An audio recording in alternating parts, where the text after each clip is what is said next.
सर्वात पहिल्यांदा जगभरातल्या शिवप्रेमींचं मी मनापासून अभिनंदन करतो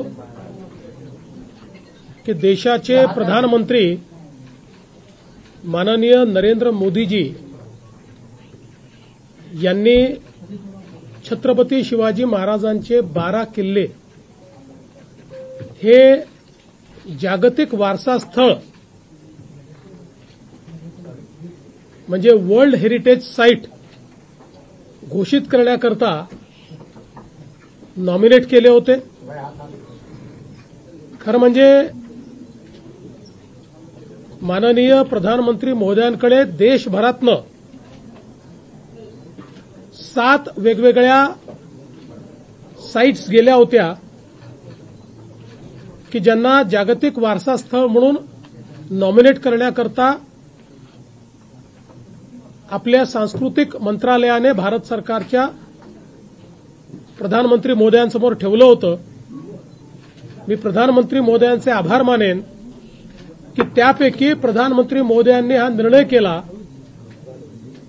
की जागतिक वारसा स्थळ म्हणून छत्रपती शिवरायांचे 12 किल्ले ज्यातले 11 किल्ले महाराष्ट्रात आहे आणि एक जिंजी हा तमिळनाडूमध्ये आहे असे 12 किल्ले नॉमिनेट करण्याचा निर्णय घेतला। आपल्याला कल्पना आहे की किल्ले रायगड, राजगड, प्रतापगड, पन्हाळा, शिवनेरी, लोहगड, साल्हेर, सिंधुदुर्ग, विजयदुर्ग, सुवर्णदुर्ग, खांदेरी आणि जिंजी असे हे 12 किल्ले आहेत। आणि विशेषतः या 12 किल्ल्याच्या संदर्भातलं जे काही स्थापत्य आहे या ठिकाणी वेस्टर्न घाट आणि समुद्र, जंगल अशा सगळ्या या नैसर्गिक विविधतेत कशा प्रकारे याचं स्थापत्य तयार करण्यात आलं, याच्या जागा शोधण्यात आल्या, कशा प्रकारे याचे दरवाजे असे तयार करण्यात आले की जे कोणाला दिसत नाहीत, प्रत्येक ठिकाणी माची कशा तयार करण्यात आल्या, अशा सगळ्या गोष्टी या आपण युनेस्को समोर ठेवल्या। याच्यामध्ये जवळपास वर्षभर त्यांचं डेलिगेशन येऊन त्यांनी सगळ्या किल्ल्यांना व्हिजिट केली।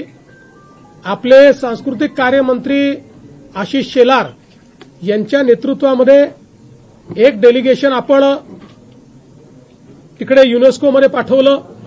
त्यांनी टेक्निकल प्रेझेंटेशन केलं। त्यानंतर जे काही वेगवेगळे याच्यामध्ये देश आहेत ज्यांना मतदानाचा अधिकार आहे, तसं तर सगळे देश याचे सदस्य आहेत, पण एकूण 20 देशांना मतदानाचा अधिकार आहे।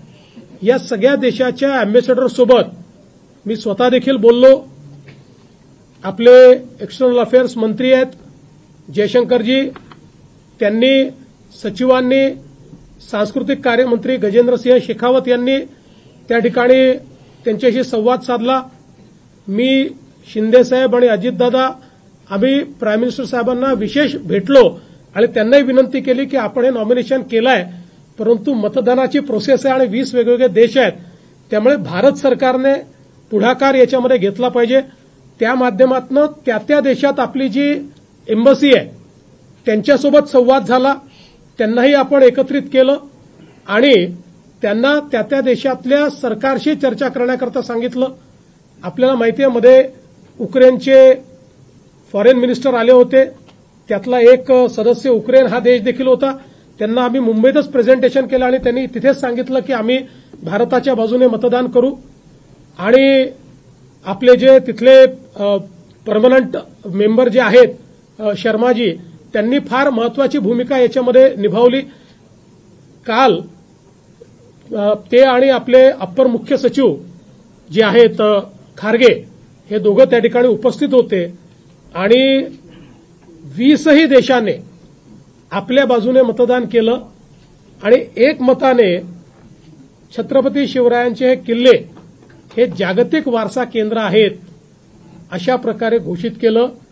त्यामुळे हा शिवप्रेमींचा एक मोठा विजय आहे आणि त्यावेळी सगळ्यांनी ज्यावेळेस वेगवेगळे टेक्निकल प्रेझेंटेशन झाले त्यावेळी सगळ्या देशातल्या लोकांनी हे किल्ले बांधत असताना जे चातुर्य आणि जी स्ट्रॅटेजी छत्रपती शिवरायांनी वापरलेली आहे त्याचं मनापासनं कौतुक केलं, अभिनंदन केलं आणि अनेक लोक आश्चर्यचकित देखील झाले की किती पुढचा विचार याच्यामध्ये करण्यात आला होता. आता जागतिक वारसा स्थळ झाल्यामुळे आपले महाराजांचे किल्ले वर्ल्ड मॅपला आलेले आहेत. आता युनेस्कोच्या सगळ्या वेबसाईट्सवर या किल्ल्यांची सगळी ऐतिहासिक माहिती ही त्या ठिकाणी उपलब्ध होणार आहे.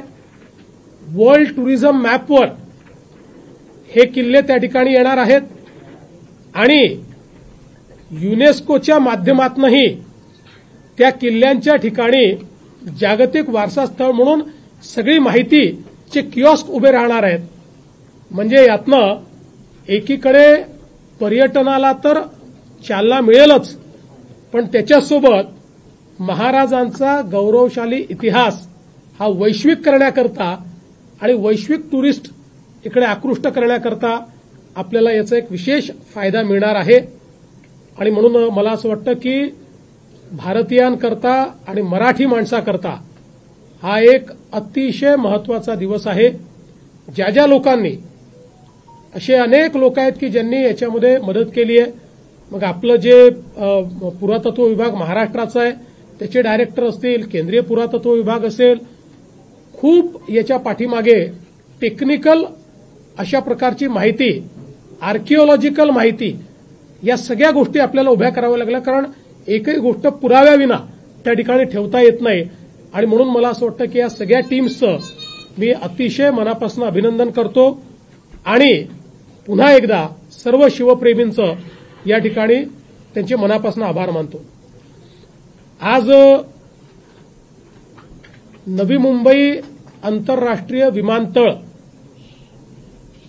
याच्या प्रगतीचा आढावा घेण्याकरता सन्माननीय उपमुख्यमंत्री आणि आम्ही सगळे या ठिकाणी आलेलो आहोत.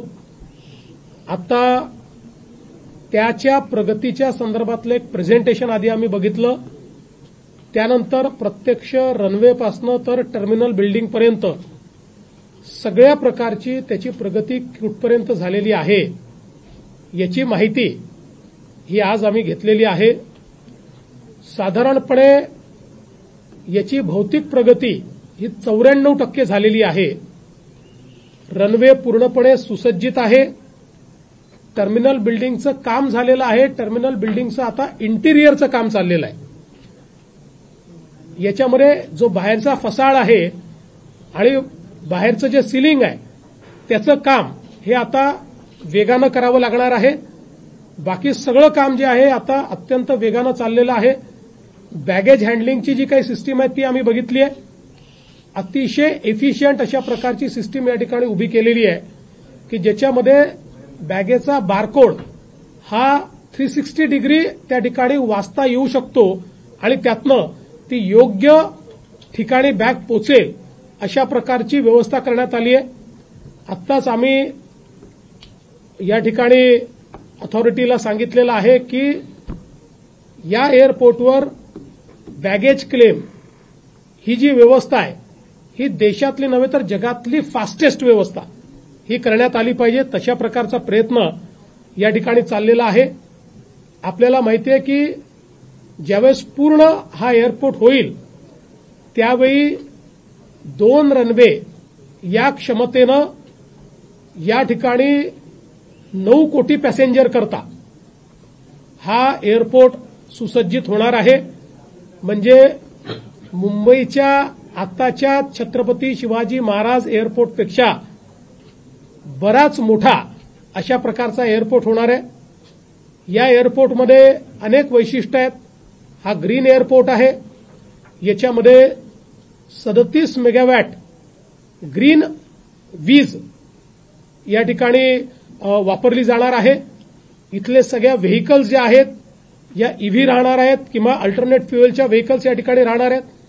आणि सस्टेनेबल एव्हिएशन फ्युएल जे अलीकडच्या काळामध्ये मोठ्या प्रमाणात डेव्हलप होत आहे त्याचंही एक मोठं सेंटर हा एअरपोर्ट राहणार आहे. त्यामुळे जे काही आपली विमानं फ्युएल वापरतात तेही या ठिकाणी ग्रीन फ्युएल असेल असा प्रयत्न या एअरपोर्टच्या माध्यमातून होणार आहे. एक मोठी कनेक्टिव्हिटी एअरपोर्टला आपण तयार केलेली आहे. आपल्याला माहिती आहे की अटल सेतूवरनं एक कोस्टल रोडचं काम चाललेलं आहे, जे साधारणपणे पुढच्या वर्षीच्या मार्चपर्यंत पूर्ण होईल अशा प्रकारची अपेक्षा आहे. एक ठाण्यावरनं थेट एलिव्हेटेड रोड इथे आला पाहिजे याची संकल्पना शिंदेसाहेबांनी मांडली. त्याचंही काम आता लवकरच आम्ही सुरू करणार आहोत. यासोबत चारही दिशांनी इथे येण्याकरता आणि सगळ्या मोड ऑफ ट्रान्सपोर्टनी इथे येण्याकरता, मग ती सबअर्बन रेल्वे असेल, आपली मेट्रो असेल, किंवा अगदी ज्याला आपण वॉटर ट्रान्सपोर्ट म्हणतोय तेही डेव्हलप करण्याकरता या ठिकाणी व्यवस्था आपण करतो आहोत की ज्यातनं पॅसेंजर्सला इथे पोहोचणं सोपं जाईल. शहरामध्ये देखील अशी व्यवस्था करण्यात येणार आहे की बॅगेज चेक इन हे शहरातच करता येईल आणि बिना बॅगेजचं त्यांना या एअरपोर्टमध्ये येता येईल. अशा प्रकारच्या व्यवस्था देखील या ठिकाणी करण्यात येत आहेत. त्यामुळे पॅसेंजर करता इथे ट्रॅव्हल करणं हा एक अतिशय चांगला एक्सपिरियन्स असणार आहे. याच्या सेकंड फेजपासनं संपूर्ण एअरपोर्टमध्ये आतमध्ये अंडरग्राऊंड मेट्रोसारखी एक ट्रेन धावणार आहे की जी सगळ्या टर्मिनलला कनेक्ट होणार आहे आणि इथे कोणालाही फार पायी चालावं लागणार नाही आणि स्वतःच्या वाहनं घेऊनही या ठिकाणी कोंडी करता येणार नाही. अशा प्रकारचं प्लॅनिंग याचं करण्यात आलेलं आहे. जे काही बे तयार करण्यात आले आहेत त्या बेपासनं 500 मीटरमध्ये सगळे लोक पोचू शकतील आणि त्यालाही ट्रॅव्हलेटर्स दिलेले आहेत. अलीकडच्या काळात आपण बघतो की काही एअरपोर्टवर 1-1 किलोमीटर लोकांना पायी चालावं लागतं, पण इथे मात्र याचं प्लॅनिंग करताना ट्रॅव्हलेटर्स दिले असल्यामुळे लोकांना अतिशय सुविधा होणार आहे. त्यामुळे मला असं वाटतं की देशातलं सगळ्यात आधुनिक अशा प्रकारचं एअरपोर्ट या ठिकाणी होत आहे. आता तुमचा पुढचा प्रश्न असेल की पूर्ण कधी होणार आहे. आज आम्ही टार्गेट यांना दिलेलं आहे, कारण आम्हाला प्राईम मिनिस्टर साहेबांची वेळ घ्यायची आहे. त्यामुळे आम्ही 30 सप्टेंबरचं टार्गेट हे आज थोडं अॅम्बिशियस आहे, पण हे आम्ही आता या ठिकाणी अडाणी कंपनीचे जे सगळे लोक आहेत आणि आपल्या न्यू मुंबई एअरपोर्ट अथॉरिटीचे जे लोक आहेत आणि आमचे सिडकोचे लोक, अशा तिघांनाही सांगितलेलं आहे. आता 13-14 हजार कामगार या ठिकाणी काम करतायत रोज. त्याची संख्या वाटली तर 1.5 दुप्पट करा, पण 30 सप्टेंबरपर्यंत, कारण आपल्याला कल्पना आहे की आता बाकी तर सगळे लायसन्स झाले आहेत, पण कमर्शियल ऑपरेशन करता सगळं काम पूर्ण करून काही लायसन्सेस लागतात. त्याचं सायमल्टेनियसली काम सुरू करायला आपण सांगितलेलं आहे, जेणेकरून 30